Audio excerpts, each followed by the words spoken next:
Administração e poder de decisão a cargo do doador. A gente vai concentrar isso na mão do doador. O doador ele vai transferir essas cotas aos herdeiros, gravando essas cotas, como a gente já falou. E mais um detalhe, eu posso manter o doador, ainda que ele não seja mais sócio, porque ele já doou as cotas para os filhos, nada impede que ele continue sendo administrador da empresa. E isso é um fator muito importante, né? Ele que vai assinar o cheque, ele que vai ter vínculo no banco, ele que vai assinar os balanços, né? Ele vai ter a empresa na mão dele, como ele sempre teve, a vida inteira. Ele sempre administrou a empresa, os negócios. Ele vai continuar com essa administração, mesmo não sendo sócio. Na limitada eu posso, e na SA também o administrador não precisa ser nem sócio nem acionista. Pode ser um administrador terceiro, de fora. Bom, aqui eu quero entrar nessa questão da realização do capital com bens imóveis, que é muito importante esse detalhe aqui. Muitos dos senhores já devem conhecer isso, mas é importante contextualizar. Bom, ok, montei a minha empresa, montei a minha holding, legalizei ela, agora eu vou fazer a integralização dos bens imóveis, né, para realizar meu capital. Dois detalhes muito importantes, tá? Primeiro, eu não preciso fazer registro, aliás, desculpa, escritura pública para fazer essa transferência. Tem muita gente integralizando o bem aí na empresa e fazendo escritura para transferir o bem para a holding, gastando aí 2, 3, 4, 5 mil reais em escritura para transferir o imóvel para a holding. Não precisa. Pode ser feito via escritura? Pode, sem problema. Se você quiser gastar 5 mil reais, não tem problema, o dinheiro é seu. Tá? Agora, a legislação determina o quê? Um instrumento particular, que é o contrato social ou a alteração societária, aonde conste a integralização do imóvel, obedecido a alguns requisitos. Quais requisitos? Você descrever de forma completa ali o imóvel no contrato social que você está fazendo a integralização, a realização do capital. A partir do momento que esse instrumento é arquivado na junta comercial, ainda que ele seja um instrumento particular, quando ele é arquivado, ele vai ganhar publicidade, né? Vai se tornar um instrumento público, né? E tem efeito perante a terceiros. Este mesmo instrumento, uma certidão inteira, o teor dele obtida na junta comercial, ou uma cópia autenticada desse instrumento, dependendo do cartório. Tem uns que aceitam, tem outros que preferem a certidão da junta mesmo. Ele é um instrumento hábil e substitui a escritura pública na hora de fazer a transferência do imóvel lá no registro de imóveis. Então, numa negociação, numa transferência comum de imóvel, né, eu vou vender lá o meu imóvel para o sujeito, entre duas pessoas físicas. Primeiro nós temos que ir no tabelionato, fazemos um registro, a escritura, que é o título, aí essa escritura é levada ao registro de imóveis. Aqui não, aqui a nossa escritura será o contrato social. Então, o título é apto ao registro, né, o contrato social é apto, devidamente arquivado na junta, ele vai substituir essa escritura pública, né? Isso sem maiores problemas. Tá? Outra questão muito importante é em relação ao ITBI, a incidência do ITBI. A gente vai entrar num slide especificamente para falar sobre isso. Bom, cláusulas contratuais, aquele ponto de atenção que eu chamei para os senhores, agora a gente vai entrar um pouquinho mais a fundo nisso. Pena que nós temos apenas 3 horas, porque teria mais um monte de coisa para falar, interessante, mas quem sabe numa outra oportunidade. Administração e poder de controle. Bom, eu tenho lá o meu contrato social, eu vou determinar as regras. Eu não preciso determinar tudo no contrato social. Algumas questões eu posso fazer via acordo de cotistas, o que for inerente aos sócios e não precisar causar efeito a terceiros, eu posso me utilizar do acordo de cotistas. Mas aqui algumas regras que a gente pode lançar mão no planejamento sucessório para manter bem equilibrado esse jogo de poder dentro da sociedade, tudo visando minimizar conflitos. Esse é o nosso objetivo principal. Deixar as coisas caminhando tranquilamente. Administração e poder de voto restritos ao patriarca. Então, como a gente já falou aqui, No momento do estabelecimento do usufruto, da instituição do usufruto, eu posso manter pro patriarca as faculdades sociais, voto e frutos econômicos. A partir do momento que no nosso instrumento particular lá, instrumento particular ou público, no caso, de doação de cotas, nós vamos colocar as regras, tá?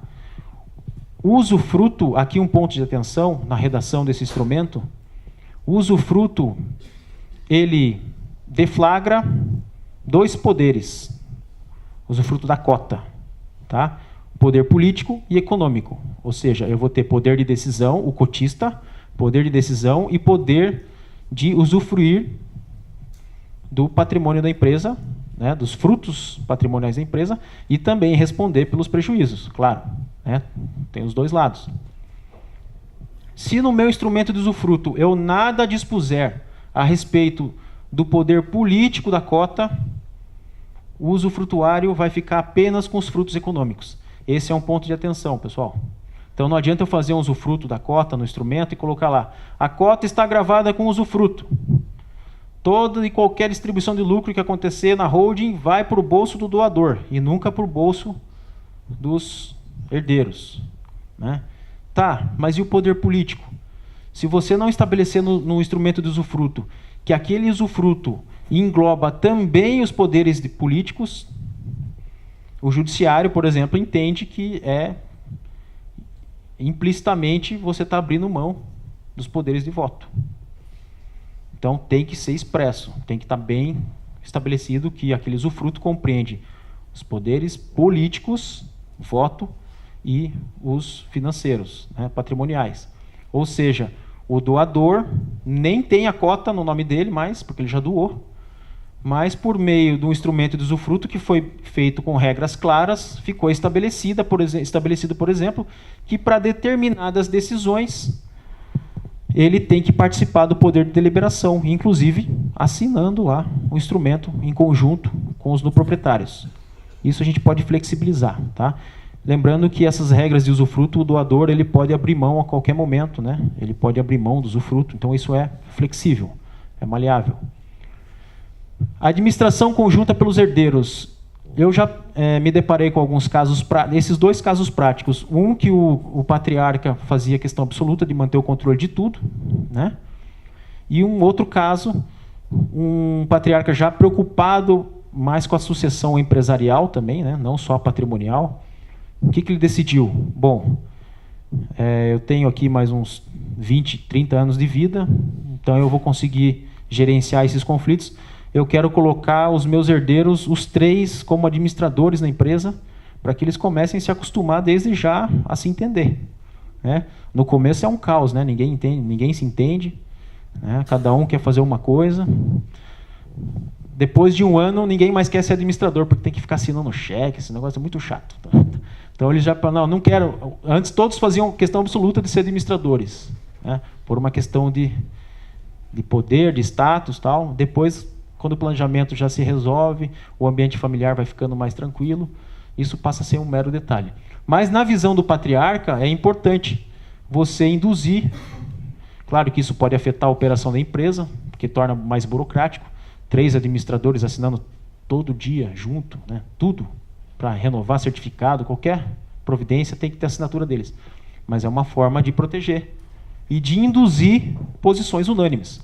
Então você já vai treinando os seus herdeiros a se sentarem para resolver as questões mais sensíveis do patrimônio, da sociedade, e eles já vão se habituando a ter que entender que a opinião deles é 1/3, apenas, no caso dos 3 filhos, eles têm que conviver de forma democrática com essas decisões. Então o patriarca já vai sedimentando, aí, pavimentando a sua sucessão.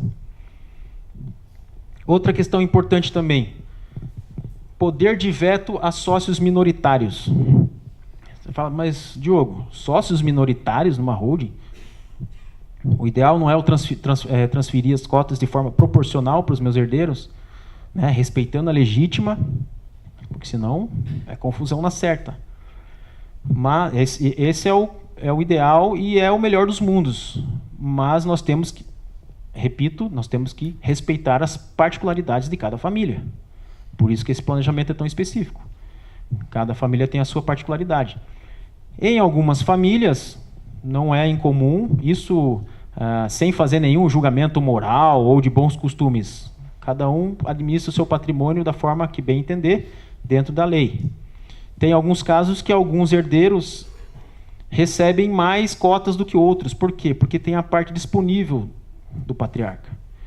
A parte disponível do patrimônio dele, ele pode doar para quem ele quiser, né?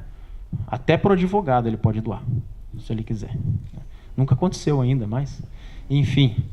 O que vai acontecer? Alguns patriarcas preferem, até para privilegiar aquele herdeiro que já está no negócio, inserido, trabalhando, fazendo o bolo crescer, porque a partir do momento que você tem um herdeiro ali inserido no negócio, com uma atuação eficiente, profissional no negócio da família, todos ganham, né? Mesmo quem não está no negócio. Porque todo mundo tem a sua fatia patrimonial naquela empresa, né? Aquele herdeiro, ele pode receber lá a parte disponível do patrimônio do pai dele, ele vai receber para ele, ou parte disso. Ou seja, ele vai poder ter mais cotas do que os irmãos, de forma legal. Isso pode desequilibrar o relacionamento. A partir do momento que eu privilegio ele, pela meritocracia, né, pelo mérito dele, dou mais cotas para ele, eu estou dando mais poder para ele, mais poder político. E aí o que acontece? Nesses casos, o que eu utilizo?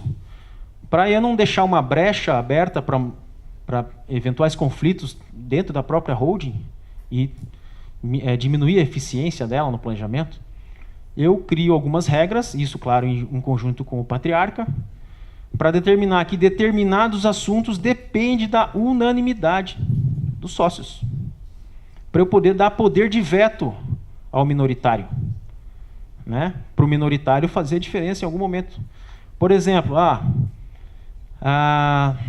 sou um produtor rural, tenho várias propriedades rurais, né? E quem trabalha com produtor rural sabe que o lema do produtor rural ou do empresário do agronegócio é não vender terras, mas comprar terras, né? Terra não se vende, terra se compra. Então, geralmente, a gente faz o quê? Coloca uma trava lá no contrato.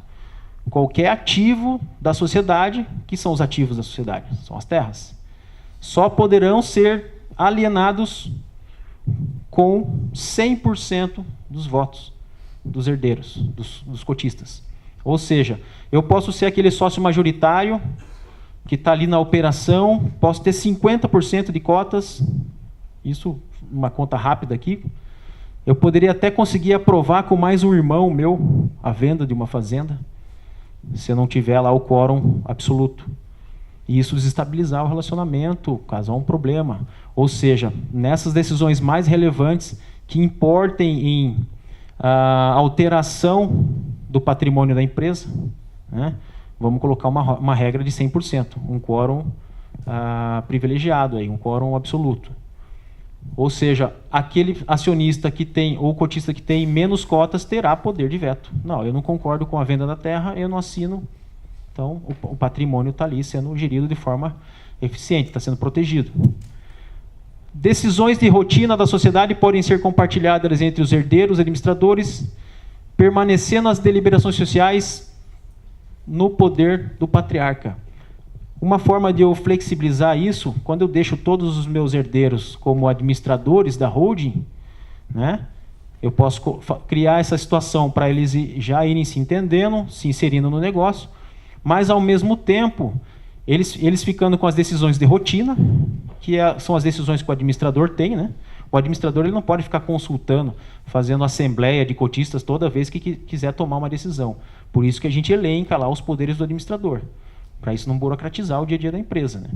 Às vezes o sócio está viajando, os sócios não têm participação efetiva na operação da empresa, então isso fica inviável.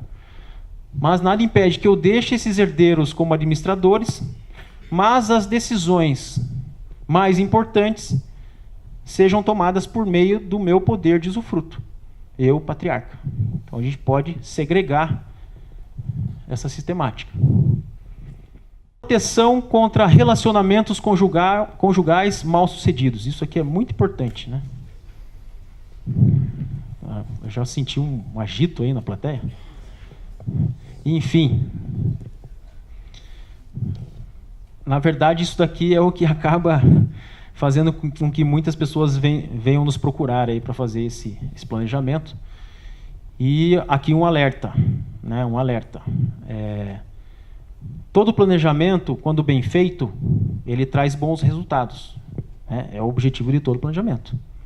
Agora, todo planejamento tem as suas premissas básicas. Se o sujeito chegar no teu escritório, né?